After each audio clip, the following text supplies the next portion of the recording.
Long requested subject here on Simon's YouTube channel. Make sure you give me a subscribe. I would appreciate it. And yeah, as we know, we do these just random list videos where I try and give you some information about my life. And a big request is always music. Eventually, we'll get into all the Metallica stuff. But it seems to be there's more interest in songs that affected me at some point throughout my life. And when I sat down to write the list, not only was it quite hard, but when I look back through it, I was like, a lot of the songs on this aren't even songs I consider my favorite songs, but hopefully that will make it more interesting. Make sure you let me know your favorite songs in the comment below, or at least songs that have affected your lives. Like the video, share the video. Everything on my channel is supported by patreon.com/Simon316. Link in the description. Go give it a click. There's a load of rewards in there. You can check it out. But otherwise, let's do it. 10 songs that changed my damn life. Number 10 is hilarious because I bet no one's even heard of this song. Shout out to my mate Pete in Manchester, university friend, who I still keep in touch with today because I remember talking to him about this. There was a brand, I don't even know if they're still going right now. I really, really don't. They were tiny, or at least I think they're tiny. They certainly didn't blow up to any huge degree. They were called Breed 77, and they had a song called The River. And if you go and listen to it now, and I'll try and remember to put all the songs in the description below with YouTube videos, so hopefully you can click on them and listen. Obviously, I'd love to have them showcased in the video, but if you know anything about YouTube, it will get eaten alive by copyright claims in around about 72 seconds. But I mean, in my head, it sounded like this. But I tell you, throughout my university days, we've talked about it on vlogs, so we may as well talk about it here. For whatever reason, throughout my university days, I did suffer from a little bit of anxiety. Probably, leaving the nest of home for the first time and not really knowing what I wanted to do and meeting new people and living in a brand new place and all these things that we as humans have to deal with.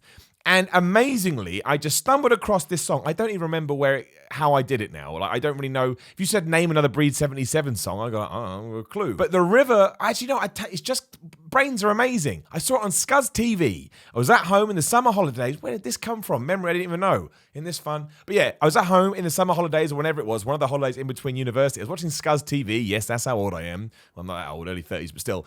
And the Breed 77, The River came on. They're basically on a riverbed and he's sticking his neck out a lot. But I loved it. It's had Spanish guitar in it. It's kind of dirgy and a little bit heavy. But for some reason, it sparked something inside of me. And I'm not saying that I was magically over my anxiety, but what it absolutely did was give me that lift that music can sometimes do and give me that positive increase. And it just made me feel a little bit better, to the point I still listen to it today. And when I do, I'm transported back to that time. And I'm always given a little bit of, just like lightness within my stomach, because I'm like, oh my gosh, do you remember memories, heartache, love, sadness, ups, downs, all the rest of it. Breed 77, The River. I'm a weird dude. Number 9 is another weird song. This one's a little bit different. It's by a band called Grandaddy. Now, I'm always surprised when I talk about Grandaddy, because a lot of people go, oh, I know Grandaddy, even though Grandaddy, as far as I'm aware, are quite small. But their most famous song was called The Crystal Lake. It's really weird. I think it's got a synthesizer or something in it. Again, it's been a while. But again, in my head, it goes boom, ba-dum, ba-dum, ba-dum, ba-dum, ba-dum. And in the video, I remember he's canoeing around a town. It's all strange. And the reason I love that song so much is when I first really got into metal, which you'll see as we go through some of these. Again, these aren't my favorite songs, just to underline that. But when I first got into metal, I really got into metal and everything else went back by the wayside. And yet when I heard Grandaddy the Crystal Lake, which is like it's not really a folky song. It's like an indie rock song, I guess. But it's very nice. It's very light. It's very easy to listen to. You could probably play it to your nan and she'd get something out of it, although maybe it's not her cup of tea. But I just loved it so much. And I was so happy that I loved it so much, because it kind of reminded me, oh, wait, let's not close the door on other genres of music, because the best thing about music is that you can, take a little bit from X, a little bit from Y, and a little bit from Z. Like, really, the best genre of all music is classical, because if you listen to classical music, you can hear other genres within it. You can hear metal, you can hear hip-hop, you can hear pop, you can hear rock, you can hear grunge, you can hear R&B, and that's why I find it so fascinating. It's almost like they were the foundations of everything that would come, and obviously other people took that and melded it to create all the fascinating stuff we hear today. And it was weird that Grandaddy the Crystal Lake was one of those songs that kind of reminded me, again, just to stay on that habit, to make sure I'm always checking out. Because one of the things I love to do, if you don't know, is listen to brand new music, even the stuff that I don't necessarily like. So if a new artist comes up, even a pop one, and they blow up, I'm like, I should check them out just to see. Like Billie Eilish. I think Billie Eilish is probably one of the brightest up and coming stars right now. I think she's fantastic. She's got her own style.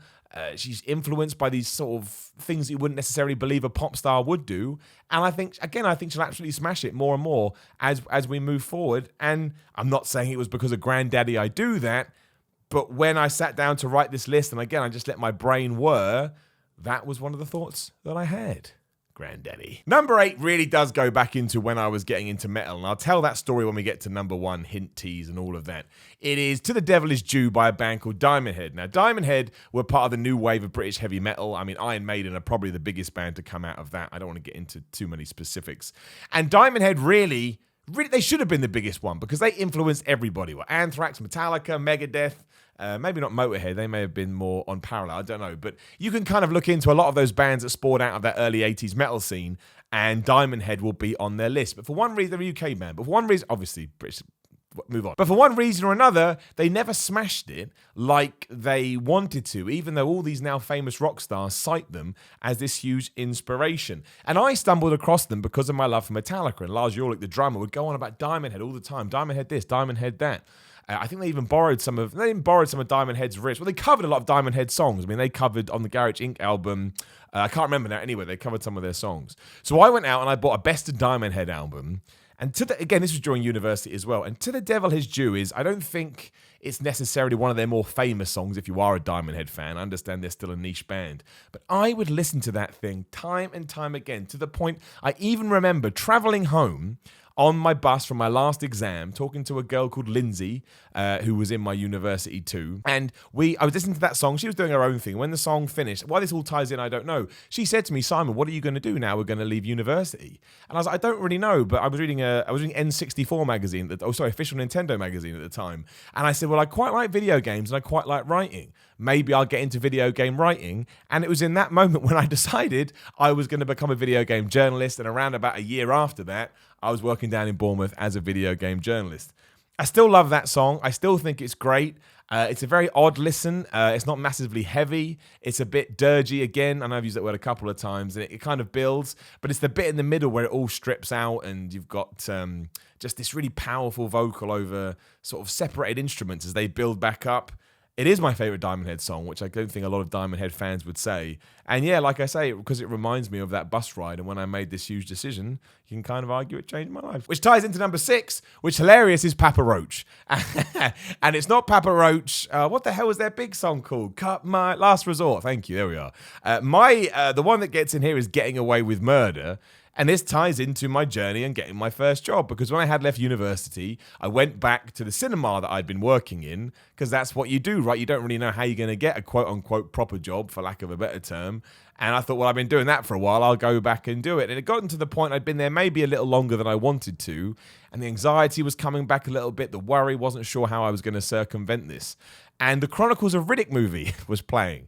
And when you don't know when you work in a cinema, it's not as fun as you think it is you're going to be in your head. Some areas are, but when you are on cleanup duty and you're clearing up, because Chronicle of Riddick was a huge summer film, you're going into a screen every 2 hours and cleaning it up, and you're just hearing the credits over and over and over and over and over, and it drives you nuts after a while. But Getting Away with Murder by Papa Roach would play over the end of the Chronicles of Riddick murder, and I loved that song. And once again, much like Breed 77 The River, it got me all pumped up, it got me all jazzed, it would get me through the day, and it pushed me to get where I want to go. And it's one of the reasons I still listen to Papa Roach now. People think Papa Roach evaporated. They didn't. They're still around. Now they're a more generic rock band, but they are a really good rock band. So shout out to Papa Roach. You got away with the murder. Number 5 is more of a musical thing. It's Slipknot, Wait and Bleed. It's quite a simple story, really. Maybe other people experience this too. When you first get into metal, at least like I did, you get in however you get in, and eventually you get to, we'll call it shouty vocal metal, which some people still don't like. That's cool, you do you.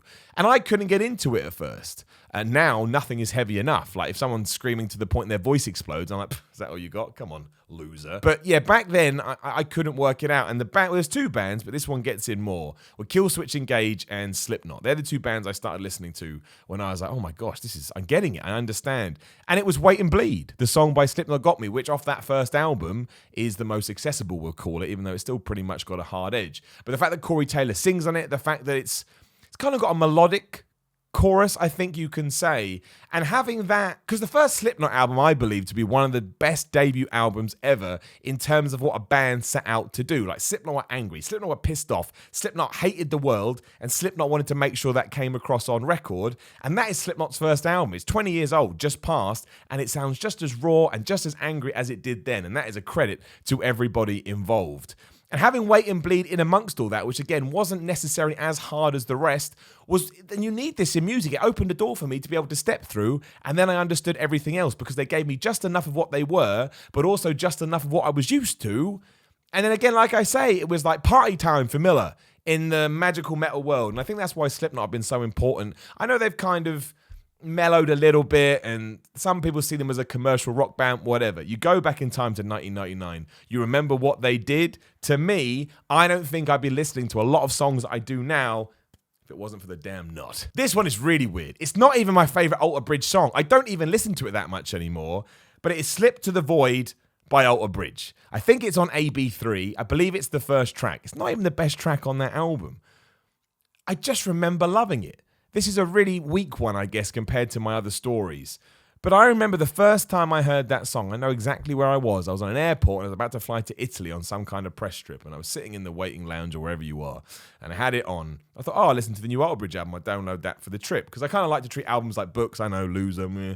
But I think it's cool to go from track 1 to track 10, 12, whatever the last one is, and experience it the way that the band wanted you to experience it. Because I think track listing is really important, even though that's dying in the modern world with streaming, whatever.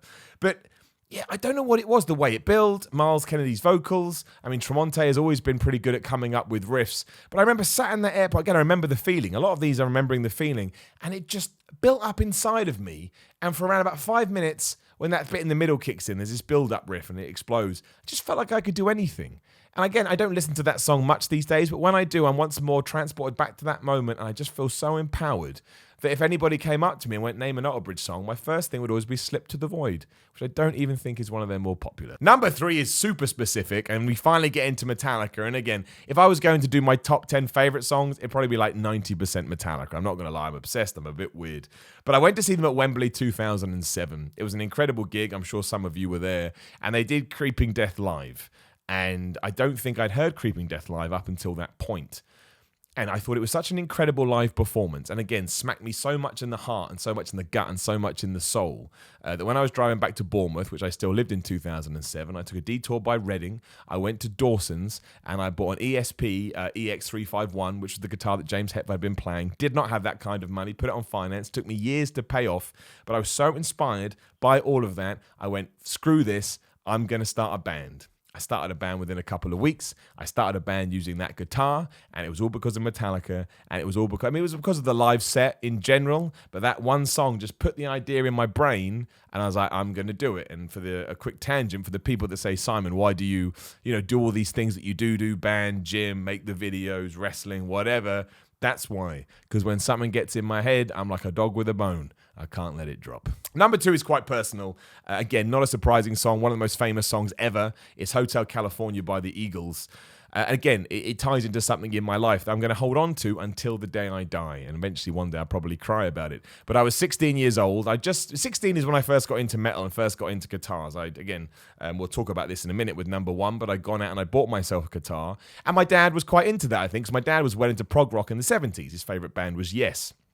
And he had driven me to my girlfriend's house at the time, and he had the radio on, and Hotel California was playing. I was going to get out of the car, and my dad said to me, no, wait for the solo. Because I think he knew at that point, okay, he's got an ear for this, he'll probably enjoy it. And it was the first time I'd heard the Hotel California solo. Not going to lie, getting goosebumps talking about it now. What an absolute nerd. What an absolute geek. But when that dual guitar harmony solo come in, or the dueling guitars, whatever you want to call it, I mean, I remember hearing it for the first time back then. When I hear it now, I still get all giddy. Obviously, it now reminds me of my dad, which is lovely as well, because again, it's a memory I can have for the rest of my days.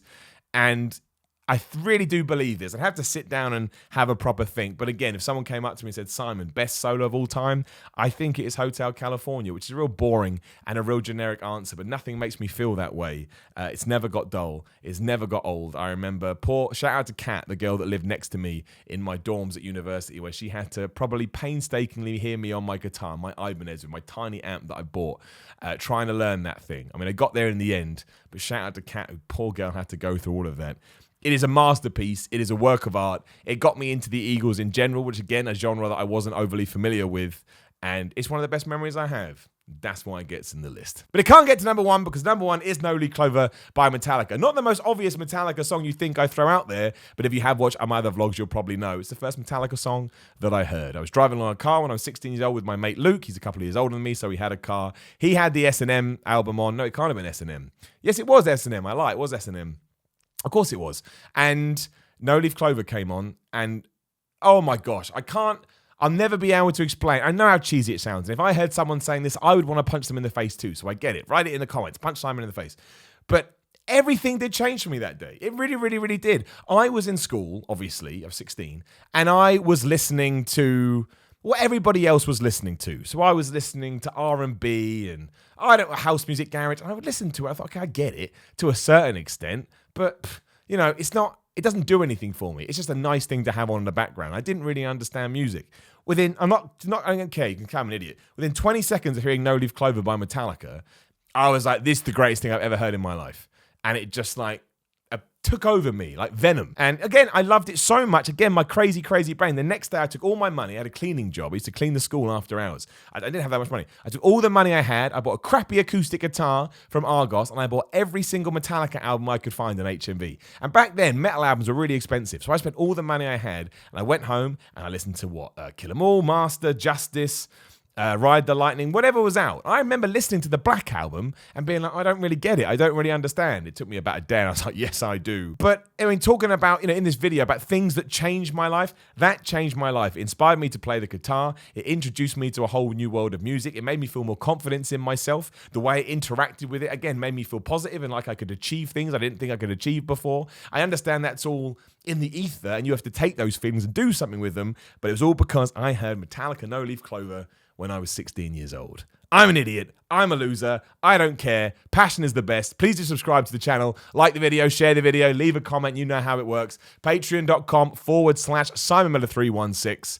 I think that's all the stuff. Twitter and Instagram at SimonMiller316. Thank you very much for watching, and we'll do another one of these soon.